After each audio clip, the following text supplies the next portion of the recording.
Welcome back to another episode of Premier League Talk, everyone, where we pick out 3 results from the last weekend in the Premier League and tell you everything you need to know, how they impacted the league, how they went, and how they impact the sides involved in particular. So without further ado, let's get into the 3 games that I've picked out from last weekend for us to cover today. First and foremost, let us start on Saturday evening with the 5:30 thriller that was Chelsea 3, West Ham United 2. The Hammers had gone 2-0 up. Chelsea coming back with a late clutch winner from Enzo Fernandez to seal all 3 points in what was a fantastic comeback performance from Liam Rossini's team.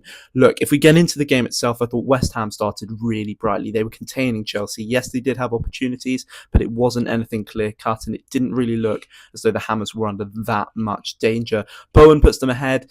Bit of a dodgy one. Obviously, it just goes straight through past Sanchez into the far corner before they get another goal. And at that point, you're thinking, Blumenau could have real upset be on the cards here. West Ham obviously had been on great form in the league. 2 wins in a row, back-to-backs, Tottenham away and Sunderland at home. And those were 2 games which I think everyone expected them to struggle in. So to see them make such a bright start at Stamford Bridge, you're thinking, oh, here we go. And that could have been huge for their push for survival this season. Unfortunately, it wasn't meant to be.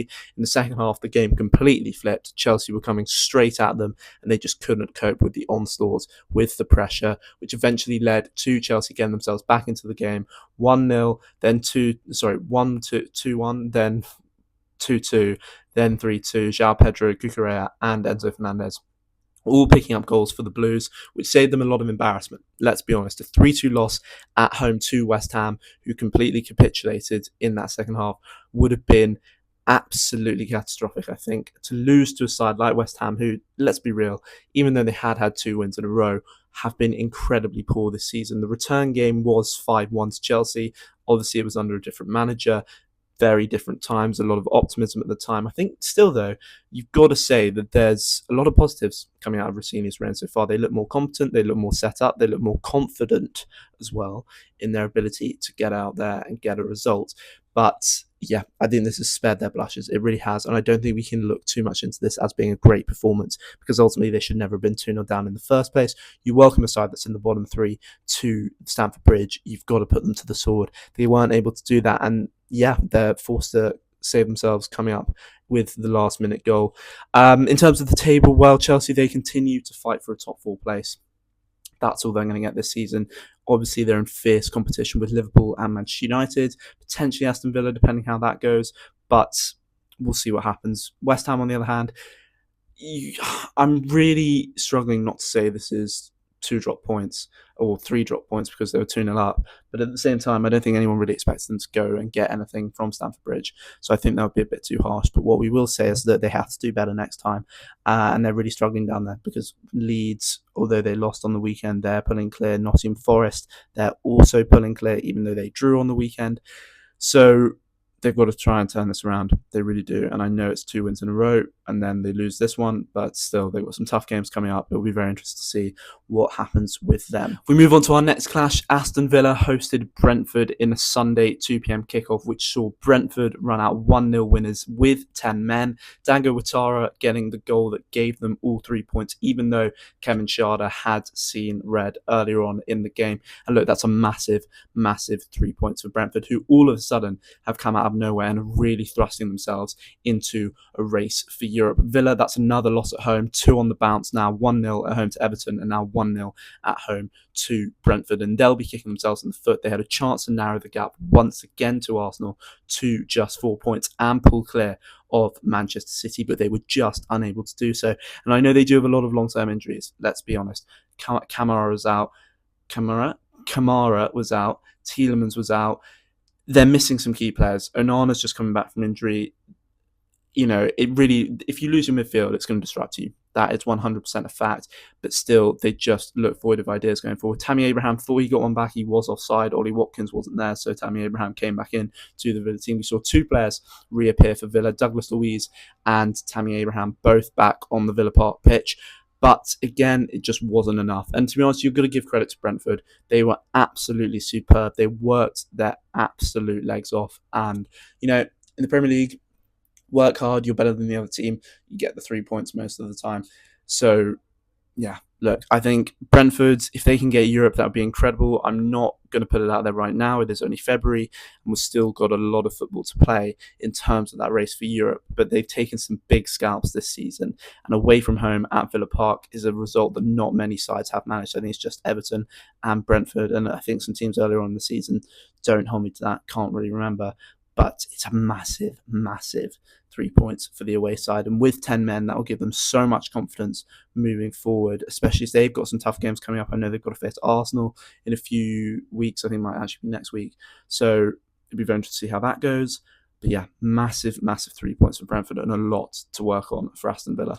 And then finally, I think the major game that we have to talk about from this weekend is Spurs 2, Manchester City 2. The citizens letting slip a 2-0 lead away at Tottenham to draw the game 2-2. And ultimately, it meant that the gap between themselves and Arsenal at the top of the table went to 6 points. Look, ultimately, that's 2 points dropped for Man City, 2-0 up at half-time. That first half was utterly abysmal from Spurs. They created nothing. The atmosphere was flat. The players weren't showing anything. It just looked like it was going to be a walk in the park for Man City, who did find themselves 2-0 up, but ultimately it could have been more, and arguably they should have gone and killed that game off, and they were unable to do so. Spurs take their opportunities in the second half. Dominic Solanke with 2. The first one was incredibly controversial. In my opinion, he does kick through the back of Mark Gahey. I'm very surprised that wasn't a foul, but at the end of the day, as an Arsenal fan, I will take it. And then the second goal, scorpion kick, he joins the likes of Mkhitaryan and Giroud, who scored absolute worldly scorpion kicks. His one was a bit more of a soft touch, but it doesn't matter. It goes in. Donnarumma gets a hand to it, but is unable to stop it from nestling into the bottom corner, and Spurs are back from 2-2. And then they even had chances to go and win the game, and they missed them, and, arguably City got let off the hook, because in that second half, they just disappeared. They collapsed into their shells, and it was, if anything, they bottled it. And it's not really a term we say with Man City, but I think we can apply it here. 2-0 up, closing the gap to 4 points, keeping that pressure on Arsenal, but they throw it away. And ultimately, bottle is the word. If we're going to use it for Arsenal in the past, we've got to use it for Man City here. They had the chance to close the gap. They threw it away. Look, Rodri, the crash out was absolutely unbelievable. I loved seeing it, the mentality monsters sort of thing. He was very lucky to stay on the pitch. He should have been sent off 2 times. He could have been booked for a second yellow card. Wasn't booked for a second yellow card, which was very, very suspicious. And then he has the audacity to try and call out the referees, because yes, in my opinion, they did get that Gahey decision wrong. It was a foul. Solanke did kick through the back of Mark Gahey's leg, but had to have the audacity to call out the referees who have kept you on the pitch when you shouldn't have been, was unbelievable. And look, Manchester City, 6 points. As I say, they've still got to welcome Arsenal to the Etihad in April, I believe it is. So that will be very interesting to see how that goes. But if the gap is bigger by then, the league could be over. So they've got to keep plugging away. Spurs, massive, massive comeback from them. The first half was abysmal, and I think Frank would have lost his job after that one, because I know they won in Frankfurt during the week in the Champions League to secure a top 8 place, but still, it was just appalling. And with the pressure that he's been under, it was only going to go one way. But he really got into them at half time, and I think that sort of performance will keep him in the job until at least the end of the season, because I think he deserves that time. We saw him struggle at the start at Brentford, but Spurs have been playing a lot better recently. Even though it hasn't been against the greatest opposition, they still have managed to put in decent performances, even if it hasn't translated into results. So just give him time, and I'm sure it will all work out at the Tottenham Hotspur Stadium. So with all of those 3 results in mind, let us take a look at the Premier League table. I'll put it on screen now. If we look at the top of the table, Arsenal remain top, 6 points clear this weekend after a battering of Leeds 4-0 at Elland Road. City, they drew at Spurs, but they face Liverpool next weekend at Anfield. The title race could be settled next weekend in terms of Arsenal pulling so far clear. Villa in 3rd, they take on Bournemouth, obviously a 1-0 loss again at home to Brentford. Manchester United in 4th, they left it late against Fulham.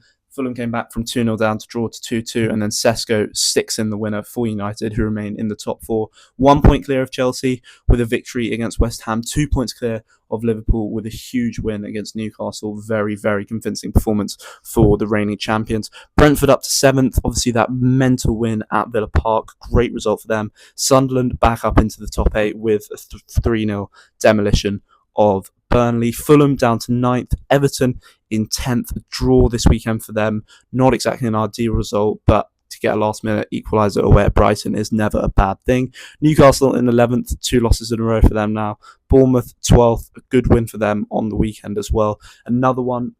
It's important for them to keep picking up points. 2-0 away at Wolves. Brighton down to 13th with that draw against Everton. Spurs 14th, a good point against City, but still winless in their last 5. Palace 15th again, winless in their last 5. Another draw for them with Nottingham Forest this time. Leeds in 16th, Forest in 17th, obviously sharing a point with Palace. West Ham 18th. Burnley were beaten well and deservedly at Sunderland. A really poor showing from them. They remain in 19th. And obviously Wolves, who had that sort of upturn in form at the start of the new year, have suddenly found themselves with 2 losses in a row and remain bottom of the table and 7 points adrift of the team above them. So, without further ado, that is the Premier League table. It's really interesting to see some of the movement that we've seen this weekend. Will we see any major changes moving into next week? So thank you all very much for watching this video, guys. I will see you after next weekend, which should be very interesting. Can't wait for that one. Can Arsenal pull further clear? Can City close the gap and go and win at Anfield? Something we haven't seen them do really since Pep Guardiola took over the reins, apart from the COVID season. So look, it's going to be a great weekend. Let's see what happens. But thank you for watching, and I will see you in the next one.